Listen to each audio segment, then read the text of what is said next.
Assalamualaikum warahmatullahi wabarakatuh.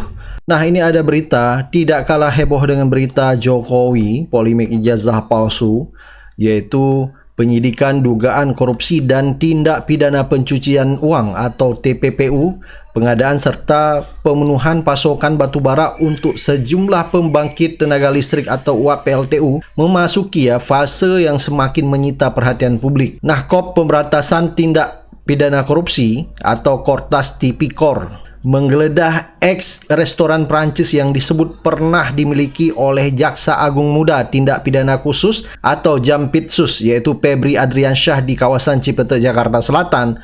Jadi penggeledahan dilakukan hanya beberapa hari setelah Kortas Tipikor resmi meningkatkan penanganan perkara dugaan korupsi dan TPPU pengadaan batubara periode 2018-2026 ke tahap penyelidikan. Jadi perkara ini diduga menyebabkan kerugian negara sekitar 5 triliun serta berdampak pada terganggunya pasokan batubara untuk PLTU yang berujung blackout di sejumlah wilayah. Nah, penggeledahan kafe tersebut ini menyita perhatian publik heboh di sosial media. Nah, sampai rumah Jampitsus Febri Adriansyah ini sampai dijaga oleh TNI. Nah, ini ada apa Banyak netizen menduga kita lihat kemarin memang jaksa lagi mengobrak-abrik orang-orang yang terlibat korupsi di BGN, dan ada juga oknum polisi yang terlibat korupsi di BGN.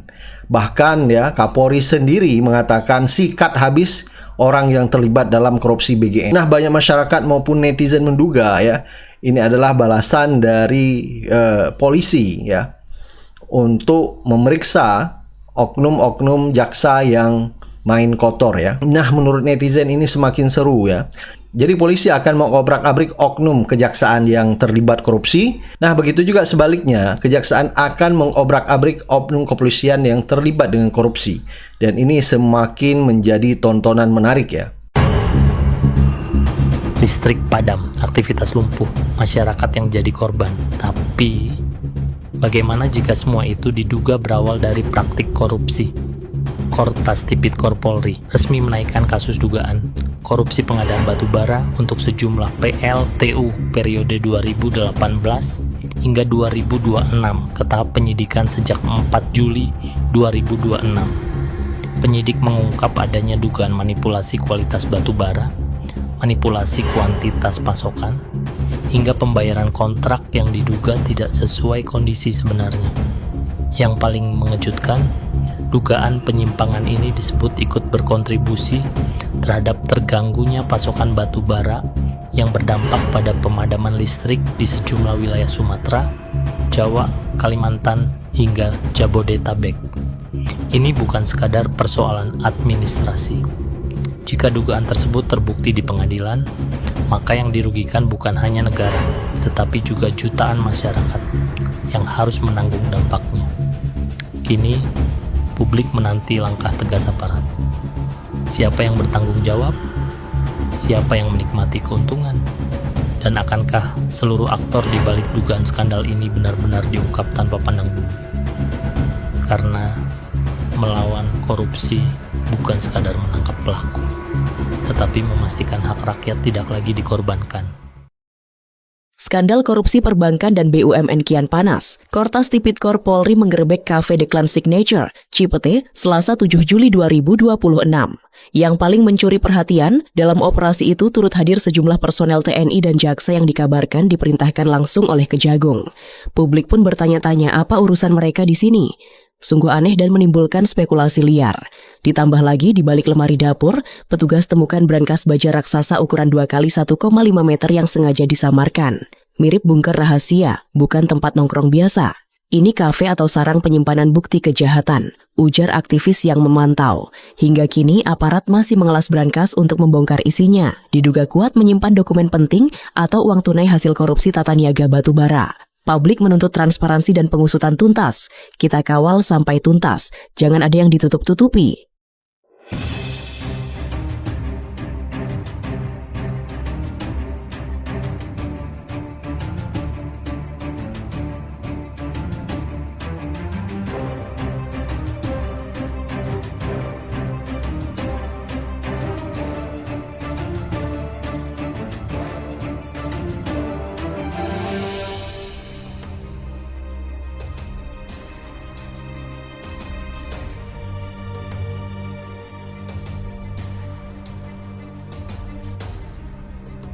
tim gabungan dari Kortas Tipikor bersama Polda Metro Jaya dalam melakukan penyidikan dugaan kasus korupsi, meliputi suap, gratifikasi, dan pencucian uang.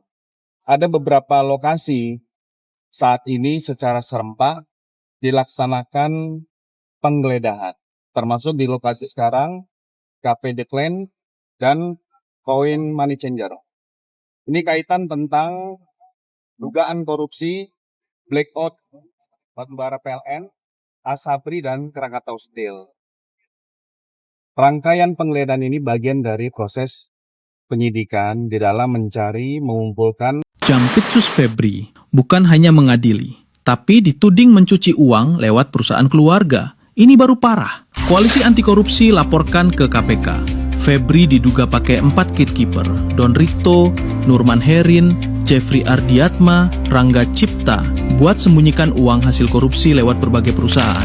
Ada perusahaan yang namanya melibatkan anak Febri, PT Hutama Indotara, Kesan Farandi, PT Deklan Kulinari Nusantara, restoran mewah, PT Aga Mitra Perkasa, Putra Febri, Aga Haitara, jadi pemegang saham. Diduga, semua ini dipakai untuk menyamarkan aliran dana. Febri yang menuntut penegakan hukum besar, kini diduga berantas korupsi sambil korupsi. Itu kata koalisi sipil. Kasus Jiwasraya, Zarof Richard, hingga Pajang Batubara jadi sorotan. Lelang saham PT GBU seharusnya bernilai 12,5 triliun, tapi lelang hanya 1,9 triliun. Diduga disengaja. Negara dirugikan triliunan demi tuduhan main mata. Jika Jampitsus memang terlibat, kepercayaan publik runtuh. Reformasi kejaksaan bukan cuma jargon, ini harus dilawan habis. Modus yang kami temukan dalam proses penyelidikan, diantaranya terkait dengan adanya dugaan manipulasi dokumen kualitas batubara yang dikirimkan atau dipasok, kemudian manipulasi terkait dengan kuantitas batubara yang dipasok ke PLTU, serta dugaan penyimpangan yang mengakibatkan pembayaran atau harga kontrak tidak sesuai dengan kondisi pasokan yang sebenarnya atau yang real. Perbuatan atau modus-modus tersebut kami duga juga berkontribusi terhadap terganggunya pasokan batubara yang berdampak terhadap terjadinya blackout atau pemadaman listrik di sejumlah wilayah di Indonesia, seperti di wilayah Sumatera, sebagian Kalimantan, Jawa Tengah, Jawa Timur, dan sebagian Jabodetabek. Akibat perbuatan tersebut, ditambah dengan kerugian perekonomian terkait dengan terjadinya blackout, diindikasikan telah terjadi kerugian keuangan negara dan atau perekonomian negara kurang lebih 5 triliun. Namun terkait dengan nilai ini secara real dan pasti saat ini sedang kami koordinasikan dengan BPKRI untuk melakukan audit investigasi secara resmi. Terus yang halo cuy, asli merinding aku cuy. Merinding aku baca berita nih. Doanya orang teraniaya itu nyata tanpa sekat. Sesuai apa yang dipesankan Rasulullah, aku pikir. Takutlah kalian terhadap doa orang yang dijolimi. Karena tidak ada penghalang antara doa tersebut dengan Allah. Barusan banget nih tadi. Korps Pemberantasan Tindak Pidana Korupsi Polri geledah bangunan bekas restoran di Jakarta Selatan yang bangunan tersebut terindikasi milik Jaksa Agung Muda Tindak Pidana Khusus Febri Adriansyah.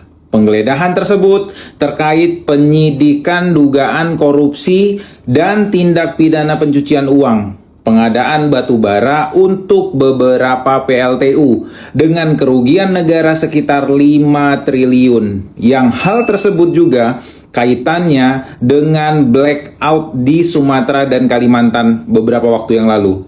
Apa gak mampus si Jampitsus ini temakan doanya Om Tom Lembong, Kerry Adrianto, Nadiem Makarim, serta seluruh masyarakat Sumatera dan Kalimantan yang jadi korban blackout beberapa waktu lalu. Kalian tahu kalau kata orang Medan nih, kalau orang Medan ngomong ke si Jampitsus ini apa gitu? Makani kau tai itu. mantan Panglima TNI Jenderal Purnawirawan Gatot Nurmantio menyampaikan dugaan bahwa pemadaman listrik bergilir yang terjadi di sejumlah wilayah merupakan bagian dari sabotase struktural terhadap pemerintahan Presiden Prabowo Subianto. Ketiga, sabotase struktural ini adalah rencana yang sangat sempurna dan luar biasa. Jadi, sabotase struktural belum berhenti. Saya mengamati para mantan direktur PLN lainnya menyatakan kenapa sekarang kok bergantian nyalanya. Mereka mengatakan ini salah PLN. Mereka ini mengatakan adalah salah dari penambang karena harga tinggi jual. Mana bisa? Pemilik batu bara, pemilik tambang sudah kontrak dengan PLN. Itu orang PLN ada di situ, dia nggak bisa kena penalti nanti kan. Tapi yang benar adalah ini sabotase struktural karena kepercayaan presiden nanti dipertaruhkan. Mengapa bisa mati kan gitu? Karena untuk kuota RKAB ya, kuota itu pada tahun 2025 itu 790 juta dengan DMO kalau nggak salah 30% batu bara gitu. Tiba-tiba ada inisiatif untuk mengurangi jumlah RKAB jadi 600 juta dan itu di stop pada tanggal 31 Desember dan baru diluncurkan lagi pada tanggal 13 Maret. Berarti kekosongan penambangan di Indonesia itu selama 3 bulan berhenti, tidak ada yang suplai, satu pun tidak ada yang suplai karena tidak ada keluar RKAB. Maka begitu RKAB keluar sekarang ini yang dikeluarkan setengahnya namanya 300, itu penambang masih menggunakan kontrak yang lama yang sudah berkurang kurang lebih 24% kan, maka dia juga tidak bisa memenuhi. Satu sudah terlambat 3 bulan, yang kedua yang dikirimkan hanya sesuai dengan kontrak yang lama 30%. Itulah yang menyebabkan gelap. Itulah rencana yang sangat luar biasa untuk mendiskreditkan pemerintahan yang sekarang oleh Menteri SDM. Secara globalnya sekarang ini apa tujuannya sebenarnya? Tujuannya hanya menggerus kepercayaan agar publik mengatakan bahwa lebih bagus zamannya Pak Jokowi, ekonomi lebih enak zamannya Pak Jokowi. Ketika ini sudah matang semuanya, maka Pak Jokowi turunlah ke Lampung, turun kemana, bagi-bagi sembako, bagi-bagi amplop. Oh iya, ternyata zamannya Jokowi lebih baik. Tujuannya apa? Gibran. Bagaimana menurut Anda? Apakah pemadaman listrik murni, gangguan teknis, atau perlu penyelidikan lebih lanjut terhadap berbagai dugaan yang muncul? Tulis pendapat Anda di kolom komentar. Semua pejabat PLN adalah keluarga Darmawan Prasojo dan loyalis Jokowi. Direktur Utama PLN Darmawan Prasojo yang juga tim sukses Jokowi telah membangun kerajaan keluarga dengan menaruh semua keluarga dan saudaranya di jabatan penting PLN. Saudara seputu, keponakan, anak, adik mertua, hingga saudara dari istrinya berada di jajaran manajemen dan board of director. Padahal, mereka tidak punya kemampuan dan latar pendidikannya tidak nyambung dengan energi dan kelistrikan. Silahkan cek dan tanya teman atau saudara Anda yang bekerja di PLN Pusat. Uang negara miliaran rupiah habis untuk menggaji keluarga Darmawan Prasojo setiap bulannya. Sementara, PLN tidak ada kemajuan, tetap rugi akibat markup dan korupsi. Padahal, Presiden Prabowo sudah berkomitmen akan membuang sistem nepotisme dan tidak ada titip menitip saudara di BUMN.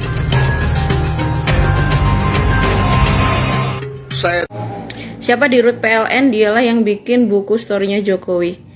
Iya lagi.